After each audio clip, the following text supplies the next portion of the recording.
നമസ്കാരം. ആളിക്കത്തി കരിന്തിരി കത്തി കെട്ടുപോയ പോലെയാണ് രാഹുൽ മാങ്കൂട്ടത്തിന്റെ രാഷ്ട്രീയ ജീവിതം.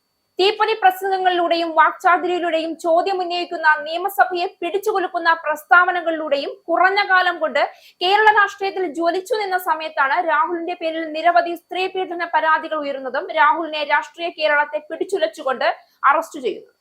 രാഹുലിനെതിരെ ഉയർന്നു വന്ന പരാതികൾ മനസാക്ഷിയെ തന്നെ മുറിപ്പെടുത്തുന്നതായിരുന്നു എന്നതാണ് വാസ്തവം. ആദ്യ ബലാത്സംഗ കേസിൽ രാഹുൽ മാങ്കൂട്ടത്തിന് കേരള ഹൈക്കോടതി അനുവദിച്ച മുൻകൂർ ജാമ്യം റദ്ദാക്കണമെന്നാവശ്യപ്പെട്ട് ഇപ്പോൾ പരാതിക്കാരി സുപ്രീം കോടതിയെ സമീപിച്ചു. പ്രായപൂർത്തിയാകാത്ത ഒരു കുട്ടി ഉൾപ്പെടെ 10ഓളം പേരെ പീഡനത്തിനിരയാക്കിയെന്ന പരാതി രാഹുൽ മാങ്കൂട്ടത്തിനെതിരെ നിലവിലുണ്ടെന്ന് സുപ്രീം കോടതിയിൽ ഫയൽ ചെയ്ത ഹർജിയിൽ ആരോപിച്ചിട്ടുണ്ട്. യുവതിയെ ബലാത്സംഗം ചെയ്യുകയും നിർബന്ധിച്ച് ഗർഭചിത്രം നടത്തിക്കുകയും ചെയ്തെന്ന കേസിൽ രാഹുൽ മാങ്കൂട്ടത്തിൽ MLA-ക്ക് കേരള ഹൈക്കോടതി മുൻകൂർ ജാമ്യം അനുവദിച്ചിരുന്നു. ആദ്യ ബലാത്സംഗ കേസിലായിരുന്നു മുൻകൂർ ജാമ്യം. ഇത് റദ്ദാക്കണമെന്ന് ആവശ്യപ്പെട്ടാണ് അതിജീവിത സുപ്രീം കോടതിയെ സമീപിച്ചിരിക്കുന്നത്. മുൻകൂർ ജാമ്യം അനുവദിച്ചത് നിയമവിരുദ്ധമാണെന്ന് ഹർജിയിൽ പരാതിക്കാരി ചൂണ്ടിക്കാട്ടിയിട്ടുണ്ട്. രാഹുൽ മാങ്കൂട്ടത്തിൽ ഇപ്പോഴും നിയമസഭാ അംഗമായി തുടരുകയാണ്. അദ്ദേഹത്തിന് കോൺഗ്രസ് പാർട്ടിയുടെ പിന്തുണ ഇപ്പോഴും ലഭിക്കുന്നുണ്ടെന്നും ഹർജിയിൽ ചൂണ്ടിക്കാട്ടിയിട്ടുണ്ട്. കോൺഗ്രസ് പാർട്ടിയുമായി ബന്ധപ്പെട്ടവരുടെ പിന്തുണയും ലഭിക്കുന്നുണ്ട്. രാഹുൽ സൈക്കോപാത്ത് ആണെന്നും സാമൂഹ്യ വിരുദ്ധ സംഘങ്ങളുമായി ബന്ധമുള്ള വ്യക്തിയാണെന്നും അവർ ആരോപിക്കുന്നു. രാഹുൽ മുൻകൂർ ജാമ്യത്തിൽ കഴിയുന്നത് തന്റെ ജീവന് ഭീഷണിയാണെന്നും ഹർജിയിൽ ചൂണ്ടിക്കാട്ടിയിട്ടുണ്ട്. അബോർഷന് സ്വയം സന്നദ്ധമായിരുന്നില്ല എന്നും സമ്മതിപ്പിച്ചത് ഭീഷണിയിലൂടെയാണെന്നും അതിജീവിത ഹർജിയിൽ വിശദീകരിച്ചിട്ടുണ്ട്. ജാമ്യവേളയിൽ ഹൈക്കോടതി മിനി ട്രയൽ നടത്തി. ഇത് നിയമവിരുദ്ധമാണെന്നും ഹർജിയിൽ പരാമർശിച്ചിട്ടുണ്ട്.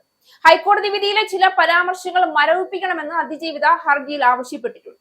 അഭിഭാഷകൻ KR സുഭാഷ് ചന്ദ്രനാണ് ഹർജി ഫയൽ ചെയ്തത്. ലൈംഗികാതിക്രമ കേസുകളിൽ അതിജീവിതമാർ നേരിടുന്ന മാനസിക, സാമൂഹിക, നിയമപരമായ വെല്ലുവിളികൾ വളരെ വലുതാണ്. പരാതി നൽകുന്നത് മുതൽ നീതി ലഭിക്കുന്നത് വരെ അവർക്ക് നേരിടേണ്ടി വരുന്ന സമ്മർദ്ദങ്ങളും ഭീഷണികളും പലപ്പോഴും അവരെ ഒറ്റപ്പെടുത്തുന്ന സാഹചര്യങ്ങൾ സൃഷ്ടിക്കാറുണ്ട്. അതിനാൽ ഇത്തരം കേസുകളിൽ കോടതികളുടെ ഓരോ ഇടപെടലും അതിജീവിതമാർക്കുള്ള സുരക്ഷയും ആത്മവിശ്വാസവും ഉറപ്പാക്കുന്ന തരത്തിലായിരിക്കണമെന്ന് സമൂഹം തുടർച്ചയായി ആവശ്യപ്പെടുന്നുണ്ട്. പരാതിക്കാരിയുടെ വാദം സുപ്രീം കോടതിയിൽ എത്തുന്നതിലൂടെ വീണ്ടും ഈ വിഷയം സമൂഹം ചർച്ച ചെയ്യുകയാണ്.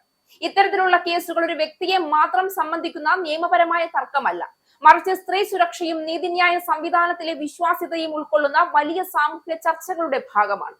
അതിജീവിതമാർക്ക് സുരക്ഷിതമായും ആത്മവിശ്വാസത്തോടെയും നിയമത്തെ സമീപിക്കാൻ കഴിയുന്ന സാഹചര്യം സൃഷ്ടിക്കപ്പെടേണ്ടത് സമൂഹത്തിന്റെയും നിയമവ്യവസ്ഥയുടെയും കൂട്ടായ ഉത്തരവാദിത്തമാണ്. സുപ്രീം കോടതിയുടെ പരിഗണനയിൽ എത്തിയിരിക്കുന്ന ഈ ഹർജി അതിജീവിതമാരുടെ ശബ്ദം കൂടുതൽ ശക്തമായി കേൾക്കുന്നതിനുള്ള ഒരു അവസരമായാണ് പലരും വീക്ഷിക്കുന്നത്.